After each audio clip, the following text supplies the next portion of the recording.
Fine student, class number 42 Indian polity. तो इस class में हम लोग आर्टिकल 33 एंड आर्टिकल 34 पे काम करने जा रहे हैं। उससे पहले पिछले क्लास में, क्लास नंबर 41 में हम लोग बात किए थे आर्टिकल 32 के बारे में, करेक्ट। और उसके फिर पिछले क्लास में हम लोग बात किए थे आर्टिकल 29 और 30 के बारे में। तो कहोगे कि सर आर्टिकल 31 का क्या हुआ? तो आर्टिकल 31 पहले फंडामेंटल राइट्स था, बाद में क्या किया गया, उसको हटा के, ठीक है, अमेंडमेंट करके उसको हटा के लीगल राइट बना दिया गया। इसलिए देखोगे तो आर्टिकल 29, 30 उसके बाद डायरेक्ट 32 आ जाते हैं। तो 31 अब लीगल राइट है और उसके लिए एक पर्टिकुलर आर्टिकल में उसको जोड़ दिया गया, आर्टिकल 300A एंड पार्ट 12 के अंदर उसको डाल दिया गया, जो कि आने वाले समय में पढ़ोगे भी। एनीवे, इस क्लास में हम लोग आर्टिकल 33 एंड 34 पे फोकस करेंगे। तो यहाँ पे देखो, arm forces and fundamental rights. देखो जो हमारे आर्म फोर्सेस, BSF हो गए, CRPF हो गए, इंडो टिबेटन बॉर्डर फोर्स हो गए, है ना, नेवी हो गए, सब क्या है, ये सब आर्म फोर्सेस वाले लोग हैं। तो इन लोग को उतना फंडामेंटल राइट्स नहीं मिलता है जितना एक कॉमन सिटीजन को मिलता है इस कंट्री में। क्यों? क्योंकि देखो ये लोग देश की सुरक्षा में लगे हुए हैं। यदि इन लोग को बहुत ज़्यादा फंडामेंटल राइट्स मिल जाएगा तो फिर दिक्कत हो जाएगा। इसलिए दिक्कत हो जाएगा, फिर केसेस बढ़ने लगेगा, फिर बहुत सारा प्रॉब्लम हो जाएगा, फिर ये लोग भी दौड़ेगा कोर्ट में।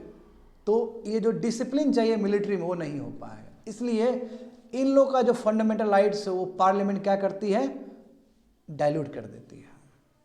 बात समझे? अब सुन के तुम लोग को हैरानी लग रहा हो क्लास में बैठ के, मैं इट इज़ अ फैक्ट। देखो आर्टिकल 33 इस चीज़ के लिए ही बना है।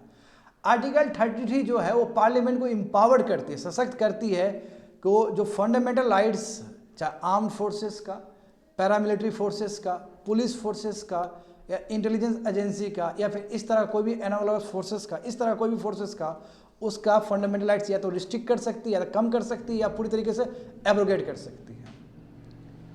कहो कि सर क्या बात है, ये तो बेचारे लोगों को तो और ज़्यादा फंडामेंटल राइट्स मिलना चाहिए क्योंकि देश के लिए इतना काम कर रहे हैं। बच्चे लोग रहो सुने हो ना, इंटेलिजेंस एजेंसी हम लोग ट्रेन करते हैं, ये लोग बहुत ही अच्छे होते हैं, बाहर काम करते हैं, कई बार विदेश में पकड़ा भी जाते हैं तो नाम नहीं लेते कि हम इंडिया के हैं। यदि इन लोग को फंडामेंटल राइट्स दे दिया जाए तो ये सब चीज़ कैसे होगा पॉसिबल? फिर इसके माता पिता चले जाएंगे सुप्रीम कोर्ट और हाई कोर्ट में। तो देश को बचाने के लिए इस तरह के जो फोर्सेस का फंडामेंटल राइट्स हम लोग क्या करते हैं, डाइल्यूट करते हैं, और पार्लियामेंट को इसके लिए पावर दिया गया है। आर्टिकल 33 आया समझ में ना? तो ऑब्जेक्टिव क्या है, देखो वही चीज़ तो है। क्यों इस तरह का प्रोविजन दिया गया? To ensure proper discharge of the duties and the maintenance of discipline among them. समझ गए बात को? कि प्रॉपर डिस्चार्ज कर सके, जिस चीज़ के लिए वो बना है, ड्यूटीज जिस चीज़ के लिए बनाया गया है फोर्सेस को, वो प्रॉपर काम कर सके और डिसिप्लिन मेंटेन कर सके। जानते हो ना, सीनियर और जूनियर का बहुत ज़्यादा होता है ऊपर नीचे वहाँ पे। तो सीनियर का अगेंस्ट कोई ऐसा नहीं कह सकता कि मेरा फंडामेंटल राइट्स वो हो गया। देखो मिलिट्री का, बच्चे लोग जानते हो मिलिट्री का जो ट्रेनिंग होता है इतना खतरनाक होता है, और यदि तुम फंडामेंटल राइट्स इन लोगों को दे दिए तो हर पिटिशन जाएगा वहाँ पे कि देखो हमको इतना दौड़ाया, इतना मारा। तो फिर कैसे काम चलेगा? वो स्ट्रिक्ट डिसिप्लिन मेंटेन करने के लिए बताओ, एक जो सिपाही है वो 20 किलोमीटर दौड़ता है दिन में, और यहाँ हम नागरिक को, कॉमन सिटीजन को बोले 2 किलोमीटर दौड़ने के लिए तो 2 पिटिशन चला जाएगा ऊपर। तो इसलिए डिसिप्लिन मेंटेन करने के लिए किया जाता है। The power to make laws under article 33 is conferred only on parliament. केवल पार्लियामेंट को ही पावर दिया गया है। आर्टिकल 33 का पावर केवल पार्लियामेंट को दिया गया है। क्यों? ताकि यूनिफॉर्मिटी आ सके। विधानसभा को नहीं मिलता है बच्चे लोग, केवल parliament can empower to make such laws.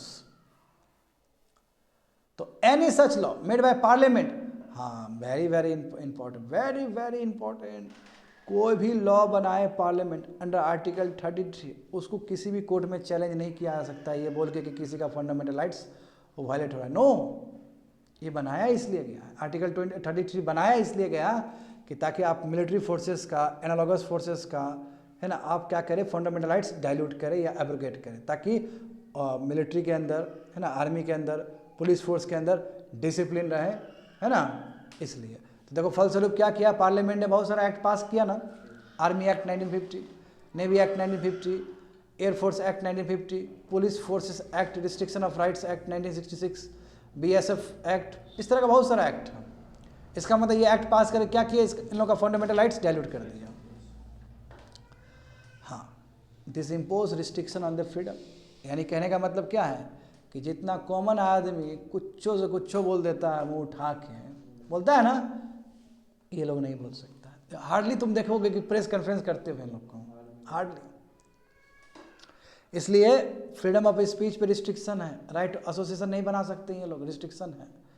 Trade union का हिस्सा नहीं हो सकते हैं, पॉलिटिकल एसोसिएशन का हिस्सा नहीं हो सकते हैं। हाँ, कम्युनिकेशन करने का प्रेस का जो तरीका होगा, यानी कि right to communicate with the press, वो भी रिस्ट्रिक्टेड होगा, है ना। पब्लिक मीटिंग्स में बहुत रिस्ट्रिक्टेड तरीके से वो पार्टिसिपेट कर सकते हैं, डेमोन्स्ट्रेशन में फुल रिस्ट्रिक्शन है।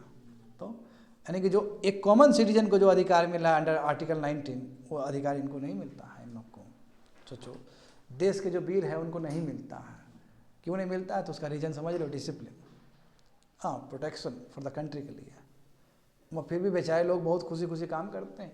यहाँ नागरिक को इतना अधिकार मिलता है, फिर भी 50 पिटीशन लेके जाता है।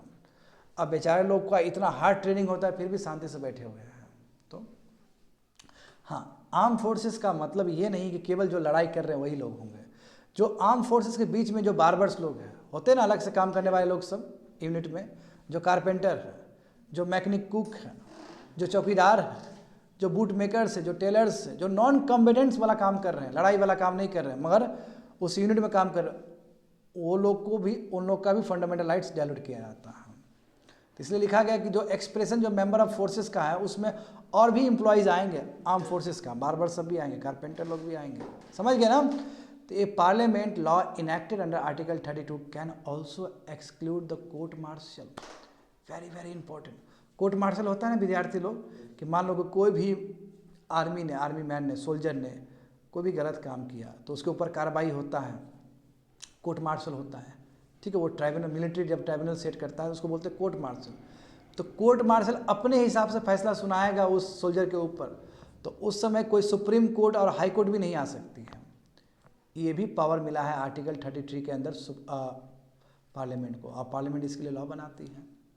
बात समझे कितना इंपॉर्टेंट बात है ये। तो ऐसा देखो, ऐसे मैं एक केस बताता हूँ। मान लो कि कोई सोल्जर है, ठीक है, उसका फंडामेंटल राइट्स वायलेट हो गया, तो कायदे से मुद्दा सुप्रीम कोर्ट या हाई कोर्ट में जाना चाहिए रिट्स के द्वारा, सही बात है ना। मैं नहीं जाता है, क्यों? क्योंकि पार्लियामेंट पूरा एम्पावर्ड है कि इन लोग का जो न्याय व्यवस्था है वो अपने ढंग से हो, कोर्ट मार्शल ही देखेगा इन लोग को। तो इसलिए है कि पार्लियामेंट लॉ इनैक्टेड अंडर, यानी कि आर्टिकल 33 के अंदर जो भी पार्लियामेंट का एक्ट बनेगा, इसमें यह भी हो सकता है कि कोर्ट मार्शल अपने हिसाब से फैसला सुना सकता है, और सुप्रीम कोर्ट और हाई कोर्ट के जुरिडिक्शन में वो नहीं आएगा। पार्लियामेंट कर सकती है ये चीज़। आया समझ में ना? हाँ, तो बच्चे लोग समझ में आ गया होगा बहुत कुछ। तो आर्टिकल 33 कंप्लीटेड। अब बात क्या करेंगे हम लोग? आर्टिकल 34 का। तो आर्टिकल 34 क्या है, समझो बात को। तो आर्टिकल 34 जो है एक तरह से मार्शल लॉ से रिलेटेड है। अच्छा, नेशनल इमरजेंसी और मार्शल लॉ के बीच में अंतर है विद्यार्थी लोग। देखो, जो मार्शल लॉ है वो किसी भी स्टेट के एक छोटे से जगह में लग सकता है जहाँ पे लॉ एंड ऑर्डर का बहुत प्रॉब्लम है। तो जब आपका मार्शल लॉ लगा, यानी कि मिलिट्री लॉ लगा बहुत छोटे लेवल पे, बड़े लेवल पे नहीं, ठीक है। जैसे कर्फ्यू सब लग जाता है ना जी, लॉ एंड ऑर्डर को ठीक करें, जैसे मणिपुर में भी लगा था ना। तो इसलिए ताकि लॉ एंड ऑर्डर ठीक हो सके। देखो, उस टाइम में जब मार्शल लॉ लगता है किसी भी जगह पे, उस टाइम जो हमारे जो आर्मी है, हमारे जो पैरामिलिट्री फोर्सेस है, उसको एक्स्ट्रा ऑर्डिनरी पावर दिया जाता है। और उस पावर, इतना एक्स्ट्रा ऑर्डिनरी पावर जो मिलता है, उस पावर का कई बार क्या होता है कि यूज़ करते वक्त किसी सिविलियन का डेथ भी हो सकता है। तो यदि सिविलियन का डेथ हो जाए तो फिर हाई कोर्ट और सुप्रीम कोर्ट फंडामेंटल राइट्स बोल के डायरेक्ट इंटरवीन नहीं कर सकती है। तो कह सकते हो कि एक्स्ट्रा ऑर्डिनरी पावर मिलता है आर्टिकल 34 के अंतर्गत। अब समझो, 11 टर्म्स में बताएं। देखो क्या है। Article 34 provides for the restriction on fundamental rights while martial law is in force in any area within the territory of India. यानी कि कहीं पे मार्शल लॉ लगा हो, मतलब एक तरह से मिलिट्री रूल लगा हो। हालांकि मिलिट्री रूल बोलना गलत बात होगा, मैं तुम लोग को समझाने के लिए मैं बोल रहा हूँ। कहीं पे मार्शल लॉ लगा हुआ है किसी भी कंट्री के किसी भी कोने में, यानी किसी भी स्टेट के किसी छोटे जगह में लगा हुआ है लॉ एंड ऑर्डर मेंटेन करने के लिए, तो उस समय फंडामेंटल राइट्स क्या हो सकता है, रिस्ट्रिक्ट हो सकता है नागरिक का। ये आर्टिकल 34 यानी कि पार्लियामेंट आर्टिकल 34 को यूज़ करके इस तरह का लॉ ला सकती है। देखो, इट एम्पावर्स द पार्लियामेंट, यानी कि पार्लियामेंट को पूरा एम्पावर करता है कि कोई भी गवर्नमेंट सर्वेंट्स को वो इंडेमनीफाई कर सकती है, यानी कि छूट दे सकती है, यानी कि फ्लेक्सिबिलिटी दे सकती है, यानी कि एक्स्ट्रा पावर दे सकती है, समझे ना, या फिर उस तरह का आदमी लोग को पावर दे सकती है कि वो अपने कैपेसिटी में, यानी कि लॉ एंड ऑर्डर को मेंटेन करने के लिए, यानी कि लॉ एंड ऑर्डर को रिस्टोर करने के लिए वो किसी भी हद तक जा सकता है। कई बार होता है ना, दंगा फसाद हो गया, हाँ, लॉ एंड ऑर्डर खराब हो गया तो आर्मी को गोली चलाना पड़ता है, कई लोगों को मारना भी पड़ता है, और यदि कई लोग मर गए तो फिर हाई कोर्ट और सुप्रीम कोर्ट तक बात जाएगा तो वो भी ठीक नहीं है ना, क्योंकि आफ्टर वो जो किया गया था वो एक्स्ट्रा ऑर्डिनरी सिचुएशन में किया गया था, उसके लिए पार्लियामेंट लॉ बनाती है। होप सो समझ में आ गया होगा। हाँ, parliament can also validate any sentence pass, punishment inflicted, forfeiture order और other act done under martial law in such area, यानी कि कहीं पे मार्शल लॉ लगा हुआ है तो उस समय किसी को पनिश किया गया, किसी को पनिशमेंट दिया गया, किसी के ऊपर कुछ ऑर्डर दिया गया, कुछ भी चीज़ किया गया तो वो वैलिड होगा, इसके लिए पार्लियामेंट को ही लॉ बनाना पड़ेगा। कई बार होता है ना कि मिलिट्री 10 दिन के लिए मिलिट्री लॉ लग गया, मिलिट्री रूल लग गया या मार्शल लॉ लग गया, तो उस समय बहुत ऊपर नीचे होता है बच्चे लोग, बहुत सारा ऑर्डर पास करना पड़ता है उस समय, बहुत सारे लोग को पकड़ के जेल में डालना पड़ता है, तो वो सब चीज़ को वैलिड करने के लिए, सब चीज़ को लीगल करने के लिए पार्लियामेंट ही सशक्त है, पार्लियामेंट को ही लॉ लाना पड़ता है उसके लिए भी। होप सो समझ में आ गया होगा। तो ये पूरा मार्शल लॉ से संबंधित है। देखो, act of immunity made by the parliament cannot be challenge, यानी कि पार्लियामेंट ने जो फ्लेक्सिबिलिटी दे दिया आर्मी वाले लोग को, मिलिट्री वाले लोग को, कि कोई दिक्कत नहीं, तुम कुछ भी करो, फंडामेंटल राइट्स किसी का भी दिक्कत होता है, कोई प्रॉब्लम नहीं है, तो ये चीज़ तुम कोर्ट में चैलेंज नहीं कर सकते हो, क्योंकि पूरा पावर दिया गया मिलिट्री को उस समय। तो एक्ट ऑफ इंडिमिनिटी यानी कि जो छूट दिया गया, किसके द्वारा छूट दिया गया, पार्लियामेंट के द्वारा। किसको दिया गया, आर्मी मैन को दिया गया। ये चैलेंज नहीं हो सकता किसी कोर्ट में, ये बोल के कि फंडामेंटल राइट्स किसी का वायलेट, नो, ये एक्स्ट्राऑर्डिनरी पावर पार्लियामेंट को मिला है ताकि लॉ एंड ऑर्डर को क्या कर सके, रिस्टोर कर सके। ये जो कॉन्सेप्ट है मार्शल लॉ का बच्चे लोग, हम लोग इंग्लिश का ही लॉ से लिए, इंग्लिश का कॉमन लॉ से लिए हैं। हाउएवर मार्शल लॉ कहीं पे डिफाइन नहीं है हमारे संविधान में, तो लिटरली हम लोग इसको मिलिट्री रूल कहते हैं।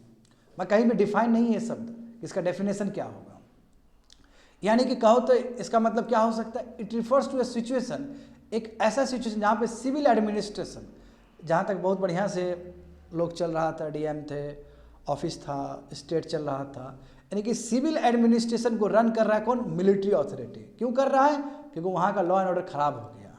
तो एक ऐसा सिचुएशन है जहाँ पे सिविल एडमिनिस्ट्रेशन को रन कर रहा होता कौन, मिलिट्री अथॉरिटी कर रहा होता है, according to their own rules and regulation frame outside of the ordinary law, यानी कि ऑर्डिनरी लॉ में तुमको नहीं दिखेगा, उसके लिए एक्स्ट्रा ऑर्डिनरी रूल्स और रेगुलेशन होता है। क्योंकि मिलिट्री लॉ लग गया तो कर्फ्यू लग जाएगा, और कर्फ्यू में कोई भी आदमी को देख ले तो बंदूक चल जाएगा फिर उस समय।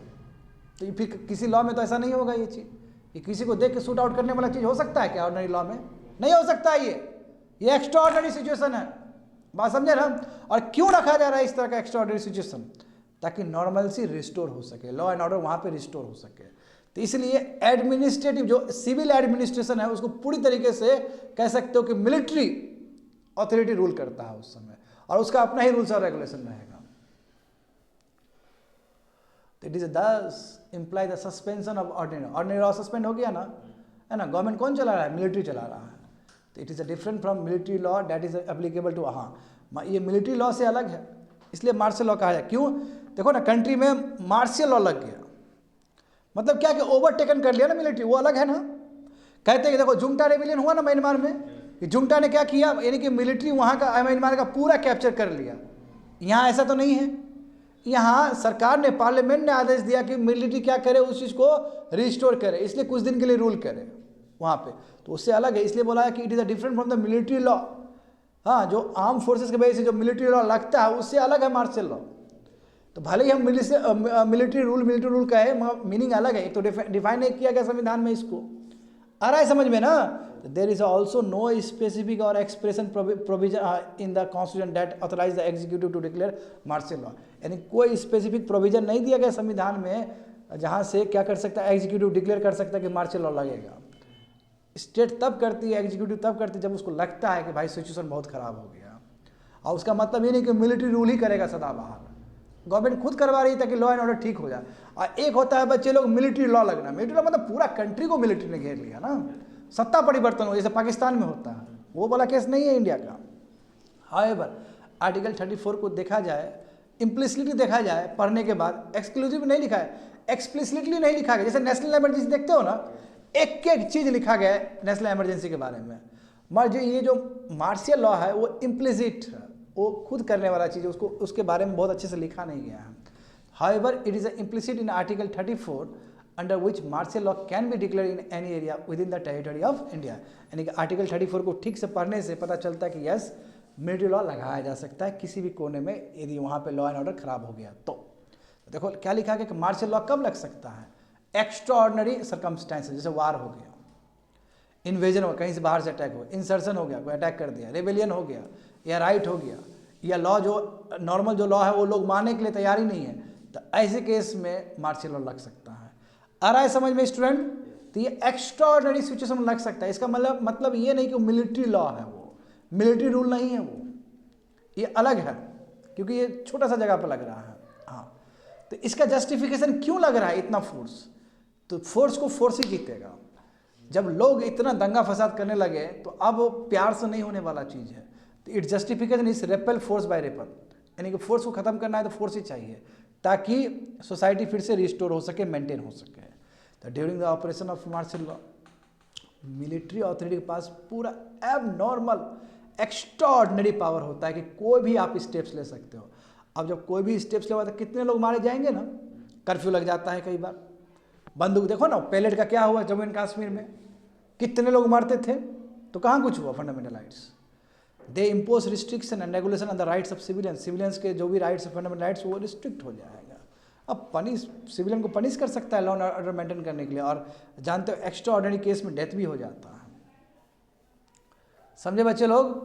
हाँ, अब बट यहाँ पे देखो तो सुप्रीम कोर्ट आएगा ना मामला में, मान लो कि ये बहुत ज़्यादा हो जाए कंट्री में, तो सुप्रीम कोर्ट कहेगा कि तो ये तो बहुत बड़ा गलत बात है, तो सुप्रीम कोर्ट इंटरवीन किया है। देखो सुप्रीम कोर्ट ने क्या बोला, देखो supreme court held that declaration of martial law does not इप्सो facto result in the suspension of writ और हैबिस कॉर्पस। क्या बात है, बोला कि मार्शियल लॉ लगने का मतलब ये, कहीं संविधान में ये नहीं लिखा गया है कि मार्शियल लॉ लगने का मतलब ये हुआ कि हमारा जो हैबिस कॉर्पस है, किसी को आप गिरफ्तार करके किसी को जेल में डाल दिए हो, और जो हमारा अधिकार है कि हम बोले कि भाई उसको प्रोड्यूस करो, ये अधिकार नहीं छीन सकते हो।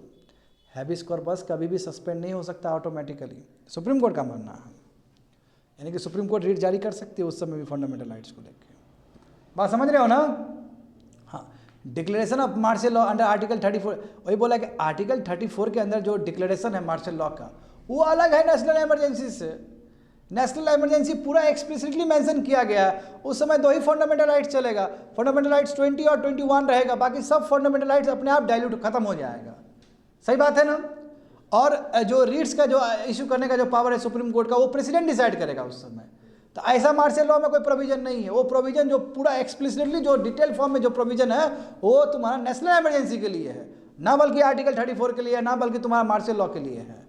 बात समझे? तो यहाँ पे देखो बच्चे लोग, तो क्या अंतर है मार्शियल लॉ और नेशनल इमरजेंसी के बीच में? जब मार्शियल लॉ लगता है, जानते हो आर्टिकल 34, कह सकता हूँ ना आर्टिकल 34, तो इससे फंडामेंटल राइट्स पे इम्पैक्ट पड़ता है। सही बात है? मगर जब नेशनल इमरजेंसी लगता है तो केवल फंडामेंटल राइट्स पर असर नहीं पड़ता है, सेंटर स्टेट रिलेशन भी बदल जाता है, रेवेन्यू लेजिस्लेटिव जो पावर है सेंटर और स्टेट का वो भी बदल जाता है। हाँ, पार्लियामेंट का टेन्योर भी बड़ा हो सकता है, वो भी चेंज हो सकता है। इंदिरा गांधी लगभग 18 महीना बढ़ा दी थी ना नेशनल इमरजेंसी के टाइम में, मगर ये मार्शियल लॉ में ऐसा कुछ नहीं होता है। मार्शियल लॉ में केवल फंडामेंटल राइट्स पे इम्पैक्ट पड़ता है। आया फर्स्ट डिफरेंस समझ गए? दूसरा डिफरेंस देखो कि यहाँ पे जो गवर्नमेंट है या ऑर्डिनरी लॉ कोड है वो सस्पेंड हो जाता है, मगर यहाँ पे ऐसा नहीं है। गवर्नमेंट और ordinary law code national emergency के टाइम में भी काम कर रहा होता है, मगर ऊपर से कंट्रोल होता है, ये अलग बात है। तो ऑर्डिनरी लॉ कोड, कोर्ट हुआ, गवर्नमेंट हुआ, विधानसभा हुआ, वो अपना काम कर रहा होता है। मगर इसमें क्या है कि मार्शियल लॉ लगा तो गवर्नमेंट पूरा सस्पेंड, लॉ कोड सब सस्पेंड हो जाता है, ऑर्डिनरी लॉ कोड सस्पेंड हो जाता है। तीसरा देखो, जब मार्शियल लॉ लगता है तो उसका मेन उद्देश्य क्या है कि restore the breakdown, law and order जो खराब हो गया था बहुत सारे रीजन के वजह से, उसको ठीक करना। तो केवल लॉ एंड ऑर्डर सबसे मेन रीजन है, मार्शल लॉ लगाने का। बट नेशनल इमरजेंसी 3 ग्राउंड पर लग सकता है, एक्सटर्नल एग्रेशन है ना, वार एंड आर्म्ड रेबिलियन। पहले इंटरनल डिस्टर्बेंस था, इंटरनल डिस्टर्बेंस को हटा के मोरारजी देसाई ने क्या किया, आर्म्ड रेबिलियन को डाला है उसमें। मोरारजी देसाई का सरकार आया था ना जी 1978 में, उस समय तो इंटरनल डिस्टर्बेंस को हटा के, यानी कि 3 ग्राउंड पर लग सकता है। उसका ग्राउंड क्या है, लॉ एंड ऑर्डर है। लॉ एंड ऑर्डर किसी दूसरे तरीके से वायलेट हो, कोई भी तरीके से वायलेट हो तो उसके लिए मार्शल लॉ लगता है। It is a impose in some specific area, यानी कंट्री का किसी छोटे कोना में लगेगा, कोई पर्टिकुलर एरिया में लगेगा जहाँ पे लॉ एंड ऑर्डर का प्रॉब्लम है। मैं यहाँ पे ऐसा नहीं है, पूरा कंट्री में भी लग सकता है या फिर किसी कोने में भी लग सकता है, किसी जगह पे भी लग सकता है नेशनल इमरजेंसी। हाँ, इसमें क्या है, इट हैज़ नो स्पेसिफिक, संविधान में कोई प्रोविजन नहीं दिया गया इसके लिए, ये इम्प्लिसिट है। आर्टिकल 34 को पढ़ोगे तो ऐसा लगता है कि मार्शल लॉ लगाया जा सकता है, मगर नेशनल इमरजेंसी को लेकर तो डिटेल्ड प्रोविजन दिया गया है ना। आर्टिकल 30 राइट फ्रॉम आर्टिकल 352 60 तक मिलेगा तुमको, आर्टिकल 352 से लेके आर्टिकल 360 तक मिलेगा नेशनल इमरजेंसी के बारे में। तो वो एक्सप्लिसिट है, यानी कि वो डिटेल्ड फॉर्म में है, वो डायरेक्ट तुमको दिखेगा। मार्शल लॉ को लेके डायरेक्ट तुमको आर्टिकल 34 में भी नहीं दिखेगा वो चीज़। बात समझ गए, कंप्लीट कर दिए हैं बच्चे लोग। हाँ, इस मॉड्यूल में जो वर्ड आया है वही सब चीज़ है। इंडेमनिफाई के बारे में बता दिया ना, किसी को प्रोटेक्ट करना, प्रोटेक्शन देना। इप्सो फैक्टो बोला गया था ना कि मार्शल लॉ लग गया, इसका मतलब ये नहीं कि हैबिस कॉर्पस और ऑटोमेटिकली डाइल्यूट हो जाएगा। ठीक है, वही सब चीज़ है, मैं बता चुका हूँ। That's it, completed.